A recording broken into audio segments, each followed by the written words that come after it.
It was quiet, almost too quiet.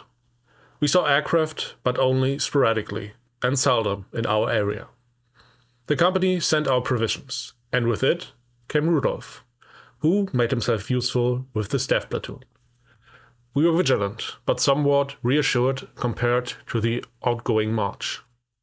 We chatted, and Rudolf looked at our position quite closely. I immediately asked what he thought of the position here, and he just replied that we probably wouldn't stay here for long. The position is good, but sitting and waiting doesn't advance the attack. He disappeared again, and we waited. Then the alarm sounded, and we jumped into our tank. Apparently, an enemy vanguard was attempting to take this height via a visible hollow path. The Panther cannons swerved around, the order to fire was given. We coordinated, and the target description was clear. Due to the path running almost at a 45-degree angle to our position, we could aim at all 5 vehicles. 2 scouts in the lead, probably an anti-aircraft gun, and 2 personal carriers. So, they were also afraid that the German fighter bombers would come to visit. I had hardly seen any German planes in the last few days. Our target was the last half-track vehicle. The British, who thought they were safe, as we had identified the column, were about to get a nasty surprise. At 700 meters, the fire release came, and with a loud bang, the glowing shell flew towards the vehicles. 2 immediately caught fire, and saw the infantry jump off. The next shells whirled in. It didn't take long, and no vehicle was left in one piece. We sent a few more explosive shells after them, and the survivors fled in confused flight. We now had to leave this position. The vehicles were pulled down from the height. Only a group of infantry remained on site. That is supposed to get 2 tank destroyers added. We left the Panzer force well camouflaged and moved to the alternative position about 500 meters further east. We stopped at the edge of a forest and secured the area. It wasn't long before a scout circled over the shot-up column. He was definitely looking for targets. And like a swarm of flies, 3 Yabos came after a short time and fired at the wooded hill, where our infantry had dug into foxholes. The gunner sergeant Helmut G. reported a hydraulic failure, and the turret had to be turned by hand. Nevertheless, we stayed at the front and hoped for the men of the repair platoon, who would surely have the right tool in their toolbox. We heard combat noises, so the attack of Tilly was underway. But for now, we stayed where we were. We had enough for today. In the evening, the mechanics came, and, with combined forces, the hydraulic problem was fixed, as best that it could be. These were really comrades you could rely on. At dusk, we were supposed to send a few men to the destroyed column, to see what it looked like. I went along, had strapped on an MP, and got a helmet. Better safe than sorry. But then I was told that none of the men would wear a helmet. So I left the good piece behind. With 5 men, we sneaked up. The sergeant of the Grenadiers, an old Eastern Front fighter, was very cautious and certainly didn't like having to take an officer with him. Halfway there, I took him aside for a moment, but made sure the others couldn't overhear. Listen, Sergeant, this is your game. Mine is a tank turret. I'll stick to what you tell me, so don't worry about who's setting the course here. He grinned at me and nodded. Now the fronts were clear. The vehicles were still smoking, but none were burning anymore.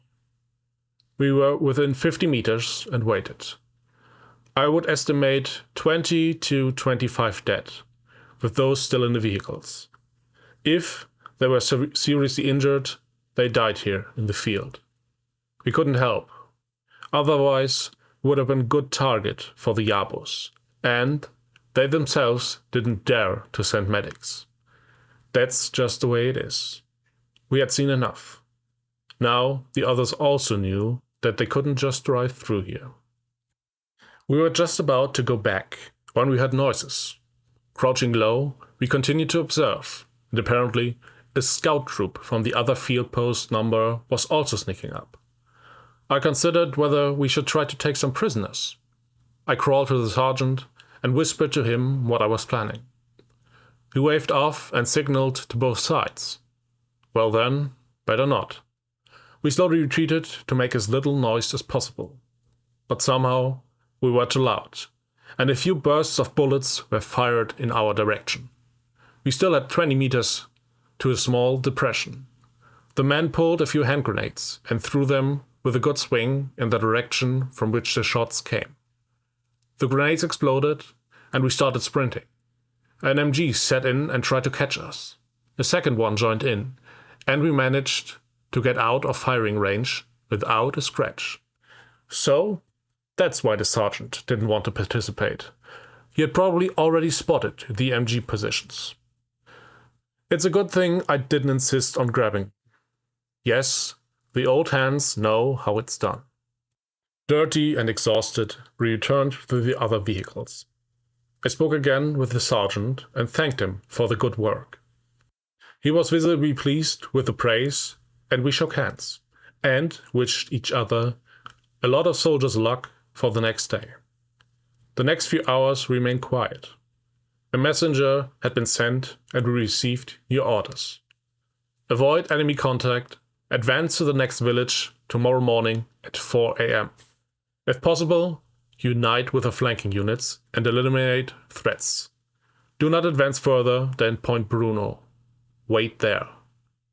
We prepared everything. The 2 Panzer IVs were supposed to join us, because the tank destroyers were already standing on the hill. But not until 3 a.m. in the morning, so that we don't give away our assembly area prematurely. I sat down with my men, and we discussed the past battle. Our crews were absolutely thrilled about the hits and that we had given Tommy one. My 2 non-commissioned officers, however, were convinced of the tank and also of our abilities. Both knew that you can quickly become a target yourself here. Especially the flanks are always a problem. My gunner Helmut was satisfied with the optics, but would have liked to eliminate enemy tanks. That will come, I told him. We would still get more than enough targets. Everyone went to sleep early, as we were supposed to get up at 2 a.m.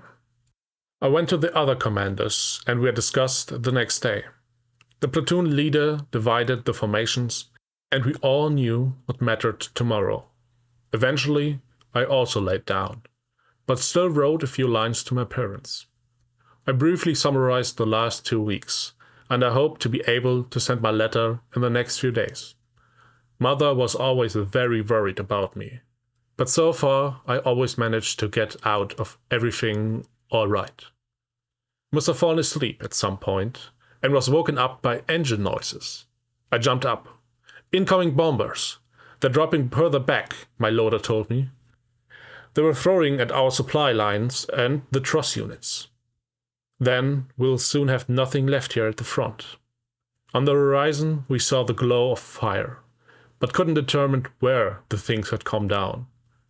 If they take it seriously and bomb all possible targets like this, it won't be pleasant summer for the French. They will be hit by bombs and Yabus, just like us. Surely they also have resistant fighters everywhere, who want to make our lives difficult. But we already know that from Russia. They should expect no mercy, but I rarely heard that their tanks had been attacked. I fell back into a restless sleep and dreamed of my last vacation at home. Then it was wake-up time, and we got ready. I checked everything necessary a second time. The engines were started and warmed up. The Panzer IVs were also soon to join us, and the entire combat group was ready to move on. A messenger came with a sidecar motorcycle and brought further orders to the platoon leader. Apparently, the Battle of Tilly was already in full swing, and we were just standing around here. Nevertheless, nothing was changed anymore, and we rode off. It was still early, and dawn had set in. We knew the pass, and for the first 2 kilometers we were supposed to drive one after the other, then fan out and advance. The Brits surely would hear us, soon, and we hoped they would be too surprised to form a strong defensive front. Now it was all or nothing. Let's see what happens when we throw Tommy out of bed.